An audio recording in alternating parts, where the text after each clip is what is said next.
I think there's a part of me that fears that I might have to go through another operation again if I don't learn the lessons. I might have another injury again and have to go through very expensive therapy sessions. I don't want to go through those anymore.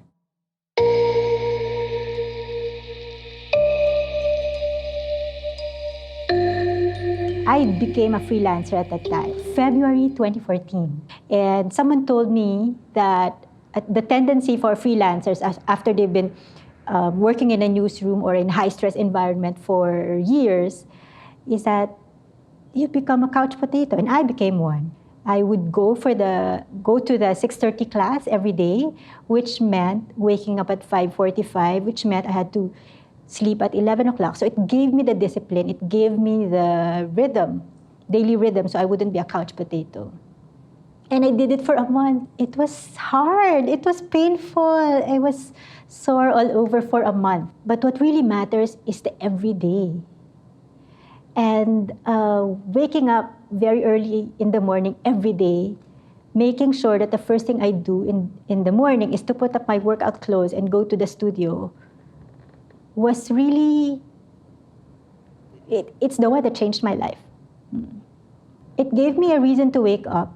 It reinvigorated my zest for life. It was a trigger for something greater afterward. I didn't know it by then. I think in doing yoga and doing an activity that involves mindfulness and physical activity, you have to know what you're doing. You have to know where you're going. Just the act of going to the studio, walking to the studio, being around people who also have the same energy and drive to improve themselves really helps me. And it really helped because at the time I couldn't touch my toes. I could only touch up to my knees when we do forward hope folds. It was so frustrating, but I was just focusing on myself. And I think the daily practice, it really ingrained in me that, you have to be present. It's progress, not perfection.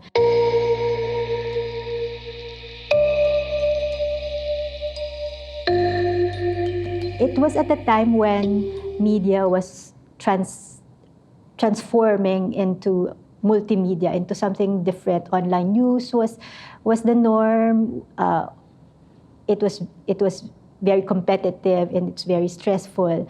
It came to a point where I'd have pain attacks that lasted from 2 hours a day to 9 hours a day. So I was taking sleeping pills because the pain relievers were not working anymore. I was crazy. I was just so focused on my work and making sure that my numbers were high. My world revolved around my work. So God slapped me and said, tama na. So I had to go through an operation. They had to take a cyst out of my ovaries. It had been leaking, and whenever it would twist, it was very painful. I'd go to the ERs, I'd take painkillers, lots of painkillers, or I think the last straw was taking sleeping pills already. It was vegetable. It wasn't healthy. And then I had my operation. Then I got back to what I was doing before. The pain came back after 3 weeks, and my doctor said, you've already worked on your diet, you've already worked on this and this and that, but if you keep going back to that same stressful environment, the cysts will come back, the pain will come back. It will just go through this over and over again. But my sister gave me a free pass, a monthly pass to a yoga studio, and I took it to heart because in my mind, I'll do whatever I can do, which is to control my hormones. So I was thinking that if I'm not stressful, if I'm calm, I'm controlling my estrogen, those hormones. So in my mind, I was like, okay, I'm doing yoga to control what I can control. Then I became obsessive about it. I'm competitive by nature. I think I moved from the newsroom to my yoga class to my hormone efforts, balancing efforts. It was crazy. I was posting on social media, and I'm able to do poses that gets a lot of attention. I liked the attention. I liked how I'm able to reach my toes already. I liked everything. And then I got those injury. I had a shoulder injury. I had the Quervin's tendonitis. And then for a month, I couldn't practice yoga. So it's like I was so frustrated because I've already gained the strength, the flexibility at the time, and then boom, I couldn't practice.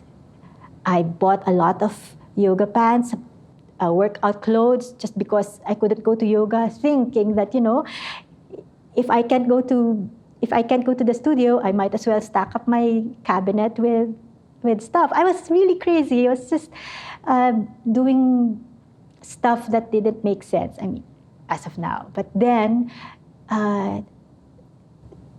someone again sat me down. Two people actually sat me down and said, perhaps this is a season of your life where you really need to pause and consider other things, because you may be doing yoga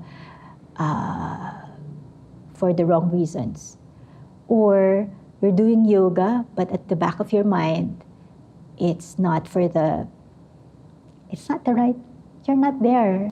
That again gave me the time to refocus, to rethink, and then refocus. Why am I doing this?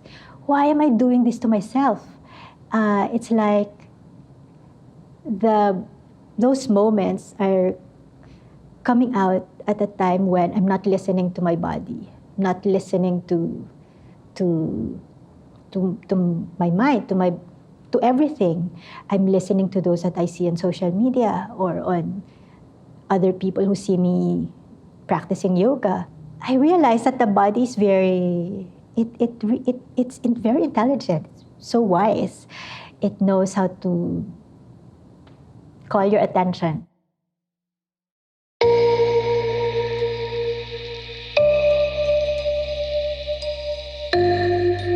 My life philosophy is to be the best in whatever I'm destined to do and to be, and to make the most of the gifts that I have, which is in storytelling.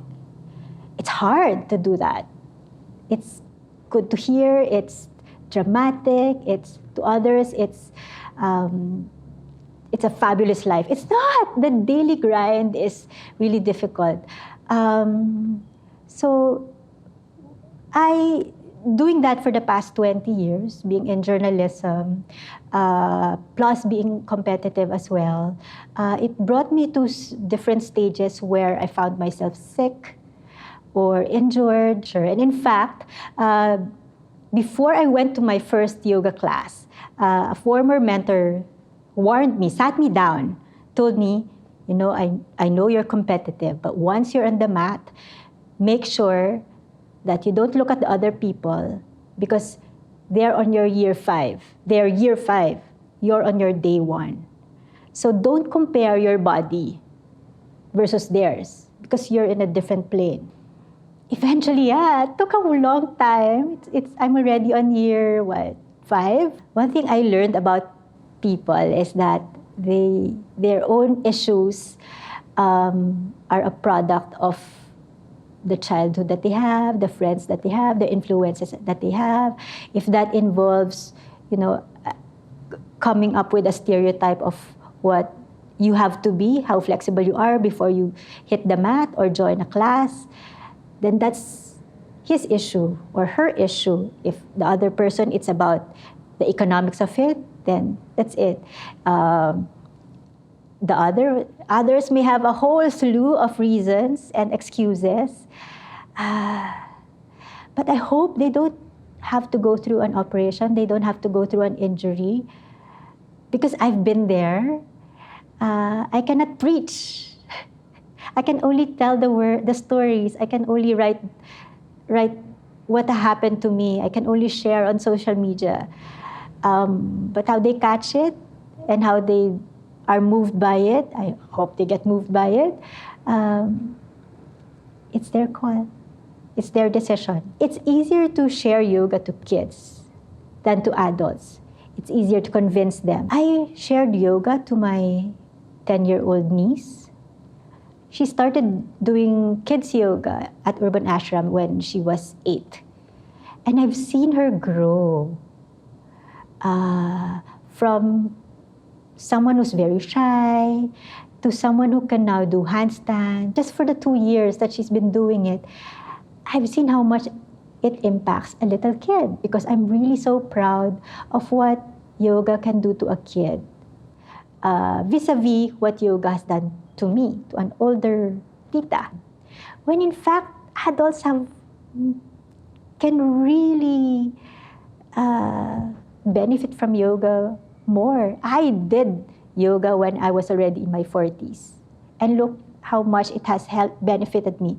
I think, in my mind at least, yoga can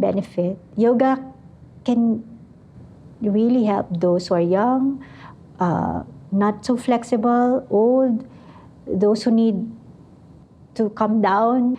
Yoga, you need it in different seasons of your life. I go to yoga class when I need my creative juices to flow.